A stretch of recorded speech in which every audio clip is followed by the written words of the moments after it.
Max और Tammy अपनी shopping करने जाते। सोमवार को हमेशा की तरह मैक्स अपनी खिड़की से बाहर झांकने से पहले ही वो मार्केट के लिए रवाना हो गए। खरीदारी के लिए बढ़िया सुबह है। हाँ वो तो है। वो आकाश की ओर देख रहे थे।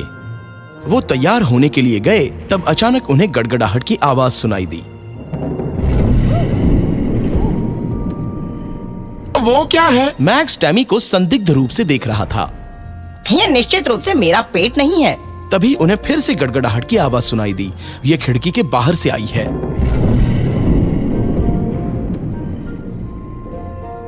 मुझे उम्मीद है कि ये बारिश और हमारी खरीदारी यात्रा को खराब नहीं करेगी। अरे नहीं, मुझे आशा है कि मैं इस यात्रा के लिए उत्सुक नहीं हूँ। चलो, बारिश शुरू होने से पहले जल्दी चलो। मैक्स को खुश करने के लिए टैमी ने कहा। टैमी और मैक्स अपनी छोटी लाल कार में सवार हो गए और जल्दी ही बाजार गए। मार्की शहर बहुत दूर एक पहाड़ी पर बसा हुआ था, इसलिए उन्हें घर लौटने के लिए पूरा दिन लग जाता था।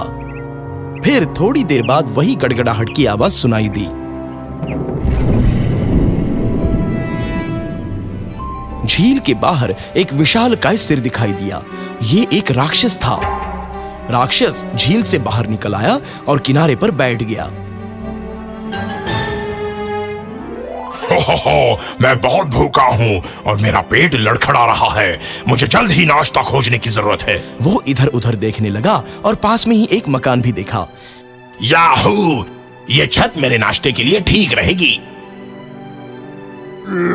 उसने अपनी लंबी खुरदरी जीभ से छत को चाटा। राक्षस ने मैक्स और टैमी के घर की छत को खाना शुरू कर दिया। राक्षस ने आधी छत खा ली और अपना पेट पाल लिया। मेरा पेट भरा हुआ है, लेकिन छत के बचे हुए हिस्से को मैं कैसे छोड़ सकता हूँ? तो वो बैठ गया और छत के शेष हिस्से को खा गया। ये तो वाकई स्वादिष्ट था, दानव ने कहा और अंत में संतुष्ट हो गया। उस शाम जब मैक्स और टैमी घर लौटे तो बिना छत के अपना घर देखकर हैरान रह गए। अरे बाप रे, हमारी छत गायब हो गई है। ये कैसे हो गया? दूर होने पर भयानक तूफान आया होगा शायद। मुझे यकीन है कि मैंने आज सुबह गड़गड़ाहट की आवाज सुनी, तो शायद हुआ भी होगा। अब छत की मरम्मत शुरू करने के लिए बहुत देर हो चुकी है। चलो कल सुबह काम शुरू करते हैं। आंट मैरी के घर चलें और अपने लिए एक तंबू ले लेते हैं, टैमी ने कहा। आंटी मैरी का घर बहुत दूर नहीं था, इसलिए वो जल्द से लौट आए और एक तंबू लगा दिया। उन्होंने फिर एक कैंप फायर जलाया और उसके सामने बैठ गए।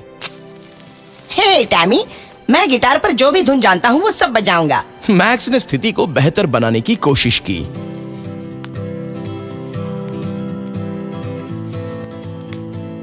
अरे ये बहुत अच्छा लग रहा है। टैमी ने ताली बजाकर और गाना गाकर मैक्स का साथ दिया। उन्होंने संगीत बजाया और कुछ समय के लिए गाना गाया जब तक कि वो सो नहीं गए। अब झील के पास में राक्षस पूरी छत खाने के बाद पेट दर्द को लेकर संघर्ष कर रहा था।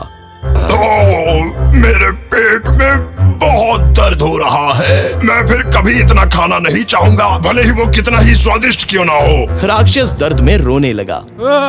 अगली सुबह मैक्स और टैमी ने छत को मोड़ना शुरू कर दिया। दोनों बच्चों को कड़ी मेहनत करते देख राक्षस को उनके लिए दुख हुआ। राक्षस ने तब मैक्स और टैमी की चुपके से मदद करने का फैसला किया। जब वो चाची मैरी के घर पर अपना दोपहर का भोजन करने गए तो राक्षस ने पूरी छत बनाना शुरू कर दिया। मैक्स और टैमी अपने घर की छत देखने के लिए घर लौट आए तो वो हैरान थे। और जब उन्होंने देखा कि उनके घर के दरवाजे पर एक पर्ची चिपकी हुई है, वो अचंभित हो गए। मुझे छत के लिए खेद है। आशा है कि आपको मेरा ये तरीका पसंद आया होगा। आपका मित्र। मैक्स और टैमी बहुत ही खुश थे। दयालु मित्र का स्वभाव देखकर वो अनुमान लगाते रहे कि ये कौन हो सकता है, लेकिन वो जान नहीं पाए। थोड़ी देर बाद उन्होंने एक बार फिर वही गड़गड़ाहट की आवाज सुनी।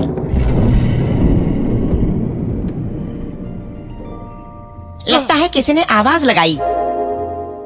हाँ, आप सही हैं। यह फिर से राक्षस था, लेकिन इस बार वो खुशी से नाच रहा था।